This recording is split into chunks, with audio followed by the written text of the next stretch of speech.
Doctor Sujith Vijayan Pillai എംഎൽഎയുടെ ഓഫീസിലേക്ക് NDA പ്രവർത്തകർ March നടത്തി. വികസന മുരടിപ്പിനും വാഗ്ദാന ലംഘനങ്ങൾക്കുമെതിരെയാണ് മാർച്ച് നടത്തിയത്. മതിയായി ഈ എംഎൽഎ വികസന മുരടിപ്പിനും വാഗ്ദാന ലംഘനങ്ങൾക്കും എതിരെ എന്ന മുദ്രാവാക്യമുയർത്തിയാണ് ഡോക്ടർ സുജിത് വിജയൻപിള്ള എംഎൽഎയുടെ ഓഫീസിലേക്ക് എൻഡിഎ മാർച്ച് നടത്തിയത്.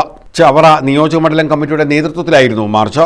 ബിജെപി സംസ്ഥാന സമിതി അംഗം വെള്ളിമൺ ദിലീപ് മാർച്ച് ഉദ്ഘാടനം ചെയ്തു. അതിനൊരു പദ്ധതി ഈ കേരളത്തിന്റെ നിയമസഭയിൽ അവതരിപ്പിച്ചുകൊണ്ട് ആ ചുറ്റൂർ ഭാഗത്തെ പരിസര പ്രദേശങ്ങളിലെയും ജനങ്ങൾക്ക് പ്രത്യക്ഷമായും പരോക്ഷമായും ജോലിയും ഭൂമിയും വാഗ്ദാനം ചെയ്ത ഒരു എംഎൽഎ ഉണ്ടായിരുന്നു. ഇന്നത്തെ എംഎൽഎയുടെ പിതാവ് ആ വാഗ്ദാനങ്ങളൊക്കെ കാറ്റിൽ പറത്തിക്കൊണ്ട് അതിലും മനോഹരമായി ഈ ചവറയെ വികസനത്തിന്റെ പൂങ്കാവനത്തിലേക്ക് നയിക്കാമെന്ന് ജനങ്ങളോട് ആണയിട്ട് പറഞ്ഞ് അഭ്യർത്ഥിച്ചുകൊണ്ടാണ് സ്വന്തം മകനായിട്ടുള്ള സുജിത് വിജയൻപിള്ള വീണ്ടും ചവറയിൽ നിന്നും തെരഞ്ഞെടുക്കപ്പെടാൻ സാഹചര്യമുണ്ടായത്.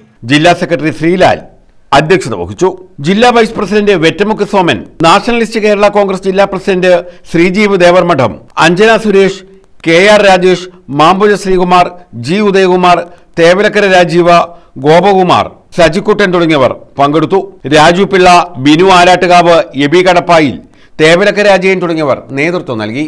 News bureau, Chavara.